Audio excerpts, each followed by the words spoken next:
Ubuyobozi bukuru bwa Rwanda Muslim Community RMC buneshejwe no kumenyesha abayisilamu bose ko bwateguye ingando n'amarushanwa yo gusoma no gufata mu mutwe Qur'an ntagatifu Musaba bizabera mu karere ka Nyanza mu kigo cy'ishuri rya Ashakirin Academy guhera ku itariki 27 kugeza kuri 31 z'ukwezi kwa 8 2025.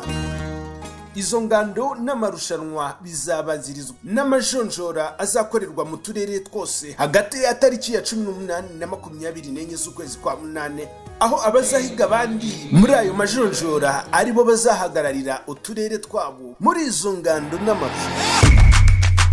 Muri uyu mwaka abazarushanwa bazaba bari mu byiciro bikurikira: Qur'an yose amajuzu 30, amajuzu 20, amajuzu 15, amajuzu 10 ndetse n'amajuzu 5.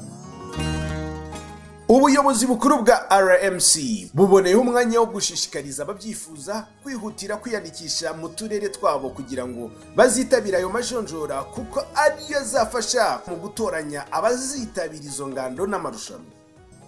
Ku bindi bisobanuro mushobora kuduhamagara kuri 0789 61 99 cyangwa se mukaduhamagara kuri 0788 70